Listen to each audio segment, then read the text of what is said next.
Everyone, स्वागत है आप सभी का आज की इस वीडियो में। आज की ये वीडियो उन सभी कैंडिडेट के लिए हेल्पफुल होने वाली है जो सीटेट दिसंबर 2024 की तैयारी कर रहे हैं। आज की वीडियो के माध्यम से हम जानेंगे कि in last days, last month में हम क्या पढ़ें, कैसे पढ़ें कि हमें मिनिमम एफर्ट में मैक्सिमम नंबर मिल जाए। इस वीडियो के माध्यम से हम जानेंगे कि क्या चीजें हमें नहीं करनी चाहिए, क्या चीजें मैं करूं इन लास्ट डेज में कि मैं कम से कम 100+ मार्क्स ला सकूं। क्योंकि अभी भी आपके पास टाइम है। यदि आपने फॉर्म जब से फिलअप किया तब से थोड़ी थोड़ी भी तैयारी की होगी, तो यदि अब से आप कम से कम 2-2 घंटा, 2.5 घंटा अच्छे से इत्मीनान से बैठ के तैयारी करते हैं तो 100% आपका सीटेट क्लियर हो सकता है। क्योंकि चीजें यहाँ बोर्ड पे मैंने ऐसी लिखी है कि जिन्हें यदि आप अब से भी फॉलो करते हैं और अब से इनके थ्रू तैयारी करते हैं तो भी आपका सीटेट 100% क्लियर हो जाएगा। कुछ चीजें ऐसी हैं जो हमें नहीं करनी चाहिए और कुछ चीजें ऐसी हैं जो हमें 100% फॉलो करनी चाहिए। तो सबसे पहले हम आपको बता दें कि आपको क्या करना है। क्या करना है हम जानेंगे। सबसे पहले तो आप PYQ सॉल्व करें। PYQ सॉल्व करें जब, तो वहां से अपने कंटेंट को निकालें कि किस टॉपिक से, किस चैप्टर से ज्यादा क्वेश्चन पूछे जा रहे हैं। क्योंकि एक एक चैप्टर ऐसा है ना जहां से 2-2, 3-3 क्वेश्चन पूछ लिए जाते हैं। फिर उसके बाद क्या करें, उन टॉपिक्स को NCERT के थ्रू पढ़ें। ऐसा नहीं आप किसी भी बुक से पढ़ लें, क्योंकि सीटेट का जो पेपर होता है ना वो टोटली NCERT बेस्ड होता है। फिर क्या करें, कुछ कीवर्ड होते हैं जो हमारे पेडागोजी को सॉल्व करने में बहुत ही हेल्पफुल होते हैं। वो पॉजिटिव और निगेटिव टैग वर्ड होते हैं। उनकी वीडियो मैं 1 से 2 दिन में अपने इसी चैनल पे अपलोड कर दूंगी। बहुत बड़ी वीडियो नहीं रहेगी, बहुत शॉर्ट में ही रहेगी, बट 100% आप वो वर्ड समझ जाते हैं, उनकी मीनिंग समझ जाते हैं, उसके बाद आप पेडागोजी के क्वेश्चन सॉल्व करते हैं तो 100% आप कर ले जाएंगे। वर्ड के बाद आपको लैंग्वेज की प्रैक्टिस करनी चाहिए। क्यों करनी चाहिए? क्योंकि 30 नंबर के लैंग्वेज के क्वेश्चन पूछे जाते हैं। जो पैसेज होता है ना, उनके जो क्वेश्चन होते हैं उसी पैसेज में ही होते हैं। बट यदि आप भरपूर प्रैक्टिस किए हैं तो वहां पे बिल्कुल भी आपका टाइम वेस्ट नहीं होगा। आप उसी तरीके से, उसी ट्रिक से तुरंत सॉल्व कर लेते हैं। बट यदि प्रैक्टिस नहीं किए हैं तो कोई भी नहीं कर पाएगा, चाहे हम हो चाहे आप हो। क्योंकि 15-15 नंबर के लैंग्वेज 1, लैंग्वेज 2 दोनों में ही पूछे जाते हैं।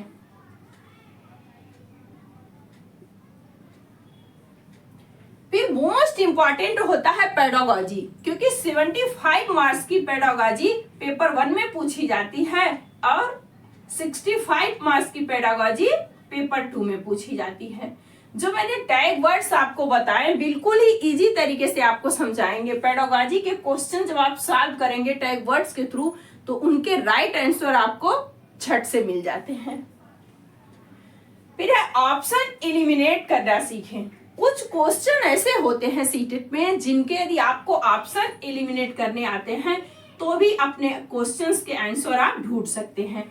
जैसे AB 4 ऑप्शन दिया है ना, तो आप ABCD चारों को इत्मीनान से पढ़िए। कभी कभी ऐसा होता है ना कि ये तीनों टोटली रॉन्ग होते हैं और जो हमारा राइट होता है वो बिल्कुल ही डिफरेंस होता है। बट ये चीज आपको ध्यान में रखनी चाहिए पेपर सॉल्व करते समय, मॉक टेस्ट देते समय। क्योंकि जब ऑप्शन एलिमिनेट करने आपको आएगा ना तो भी पेडागोजी के बहुत सारे क्वेश्चन ऐसे होते हैं जिनके राइट आंसर वहीं दिए रहते हैं। बट ऐसा रहता है कि हम जल्दबाजी में, थोड़ा प्रेशर रहता है पेपर का और वो मिस्टेक कर देते हैं। फिर है टाइम मैनेज करना सीखे। टाइम सीटेट में मोस्ट इंपॉर्टेंट होता है क्योंकि पैसेज 2 होते हैं, ब्लड टेस्ट, एजर्सन और रीजनिंग के क्वेश्चन होते हैं, वो भी काफी लेंदी होते हैं। AR के बारे में क्या कर रहा है या RA के बारे में क्या करता है, ये सारे क्वेश्चन ऐसे होते हैं जो हमारा फालतू का टाइम वेस्ट करते हैं। वही जब पैसेज की बात करते हैं तो पैसेज भी हमारा टाइम वेस्ट करते हैं। तो इसके लिए जब कभी भी आप कोई भी मॉक टेस्ट दें, किसी भी बुक के थ्रू दे रहे हो, तो आप क्या करें कि एक अलार्म लगा लें कि ये 30 मिनट है तो हम 25 मिनट में ही अपने CDP के क्वेश्चंस कंप्लीट कर लेंगे। फिर वापस दूसरे दिन यदि आपको ज्यादा लग रहा है तो उससे भी कम टाइम, उससे भी कम टाइम। जितना ज्यादा आप प्रैक्टिस करेंगे उतना ही आपके लिए बेहतर होगा। यदि आप एक दिन करते हैं आपको 30 से 35 मिनट लग जाता है सीडीपी के 30 क्वेश्चन करने में, तो आप दूसरे दिन प्रैक्टिस करिए। दूसरे दिन करेंगे 32 जाएगा, तीसरे दिन करेंगे 28 जाएगा। इसी तरह से करते करते आप मिनिमम टाइम में करने की कोशिश करिए।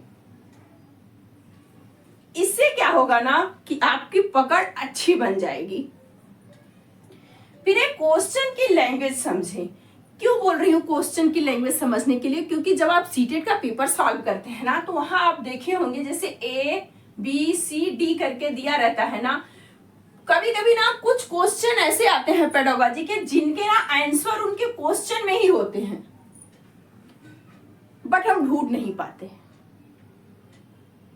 क्योंकि जब हम पेपर देने जाते हैं तो थोड़ा स्ट्रेस ज्यादा ले लेते हैं। बट हमें ऐसा नहीं करना चाहिए। क्वेश्चंस के जो आंसर होते हैं कभी कभी वहीं पे ही दिए होते हैं। फिर है स्पीड चेक करें और टाइम के अकॉर्डिंग मॉक टेस्ट दें। जो अभी मैंने आपको बताया कि यदि आप सीडीपी के क्वेश्चन सॉल्व करते हैं तो आप कोशिश करें घर पे, पहले दिन 28 जा रहा है या 30 जा रहा है तो कोई बात नहीं, दूसरे दिन प्रैक्टिस करें, तीसरे दिन प्रैक्टिस करें, तब तक करें जब तक आपके 25 मिनट्स में 30 क्वेश्चन ना हो जाए। क्योंकि वहां OMR भी फिलअप करनी रहती है, बट प्रेशर रहता है पेपर का, हर चीज रहता है ना। फिर है OMR सीट क्या करें, सीटेट की वेबसाइट से डाउनलोड कर लें, डाउनलोड करके उनकी भी प्रैक्टिस भरपूर मात्रा में कर लें। सीटेट का पेपर आपके लिए इंपॉर्टेंट होता है। क्यों? क्योंकि जब आप सीटेट का पेपर दे देते हैं, क्रैक कर लेते हैं, तो उसके बाद सारे चांस आपको मिलने वाले हैं। जैसे कुछ वैकेंसी ऐसी हैं जो काफी टाइम से आई नहीं है और वो मार्च या अप्रैल में आपको दिखाई देने वाली है। तो इसके लिए जितना जल्दी आप ये एग्जाम क्रैक कर लेंगे उतना ही आप आगे की तैयारी में टाइम दे पाएंगे।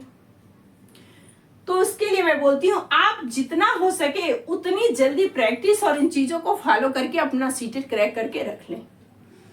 क्यों? क्योंकि इसके बाद आपको KBS की वैकेंसी दिखने वाली है, BPSC की, DSSB की, हो सकता है आपको रीट की भी वैकेंसी दिखाई दे दें। लेकिन KBS, BPSC और DSSB ये 3 वैकेंसी तो आपको जल्द से जल्द दिखने वाली है। इसके लिए मैं बोलूंगी कि आप जितना जल्दी सीटेट का एग्जाम क्रैक कर लेंगे आपके लिए उतना ही बेस्ट होगा। अब हम जानते हैं कुछ चीजें ऐसी हैं जो हमें नहीं करनी चाहिए। सीटेट का जब आप एग्जाम देने जाते हैं कुछ मिस्टेक ऐसी होती हैं जो सब लोग करते हैं, बट वे नहीं करनी चाहिए। जैसे हमें कभी भी रोट लर्निंग पे अपना फोकस नहीं बनाना चाहिए, क्योंकि सीटेट का जो पेपर होता है टोटल अंडरस्टैंडिंग बेस होता है। चाहे वो कोई थ्योरी भी हुई, चाहे पियाजे की, कोहलबर्ग की, चाहे हार्वर्ड गार्डनर की थ्योरी भी के भी जो क्वेश्चन पूछे जाते हैं ना, वो थोड़े अंडरस्टैंडिंग लेवल के ही होते हैं। उनमें भी कुछ ऐसी नई चीजें होती हैं जो आप रट के पढ़ें। फिर है ग्रामर की। तो ग्रामर पढ़ने की कोई भी आपको जरूरत नहीं होती है। ग्रामर के जो 1 से 2 क्वेश्चन पूछे जाते हैं, जब आप प्रैक्टिस करेंगे PYQ की, तो उन्हीं में आपको दिख जाएंगे वो क्वेश्चन, और उन्हीं की भी अच्छे से प्रैक्टिस कर लेंगे तो भी आपको ग्रामर पढ़ने की कोई जरूरत नहीं है। रही बात न्यू पैटर्न की, तो कोई भी नया पैटर्न नहीं है, सेम वैसे ही पहले की तरह ही क्वेश्चन पूछे जाते हैं। 30 क्वेश्चन सीडीपी के, 30 क्वेश्चन मैथ के, 30 क्वेश्चन EVS के, और उसी तरह से पेपर आता है जैसे पहले आता था। नो प्रैक्टिस, यानी कि यदि आप प्रैक्टिस किए बगैर देने जाते हैं तो आपसे बड़ा कोई मूर्ख नहीं है, क्योंकि सीटेट का पेपर लेंदी होता है और सीटेट का पेपर आज तक कभी भी चेंज नहीं हुआ, ना ही पैटर्न ना ही सिलेबस। तो इसके लिए प्रैक्टिस जो होती है आपके लिए मोस्ट इंपॉर्टेंट होती है सीटेट के एग्जाम में। आप अदर एग्जाम देते हैं तो शायद नहीं भी रहेगी, बट सीटेट में बहुत जरूरी रहता है। रही बात न्यू सिलेबस की, तो कोई भी नया सिलेबस नहीं है, सिलेबस एज इट इज है, बट थोड़े से क्या है अंडरस्टैंडिंग लेवल हाई हो गए हैं। तो आई थिंक ये सारी चीजें आपको समझ में आ गई। यदि आप इन चीजों को 100% फॉलो करते हैं तो अभी भी आपके पास टाइम है, आप अपना सीटेट क्रैक कर सकते हैं। मिस्टेक ये आपको नहीं करनी चाहिए। न्यू चांस क्यों बोल रही हूँ? क्योंकि इसके बाद मार्च और अप्रैल में आपको वैकेंसी दिखने वाली है। तो इसके बाद सीडीपी की जैसे ही क्लासेस मैं लेती हूँ, जैसे ही टॉपिक डिस्कस करती हूँ, वैसे ही आगे करती रहूंगी। बट आज आपके लिए ये वीडियो बनानी थी, इसके लिए आज इसे ही अपलोड कर दिया। तो आज के लिए इतना ही। नेक्स्ट वीडियो में मिलती हूँ नेक्स्ट टॉपिक के साथ। Bye bye, take care.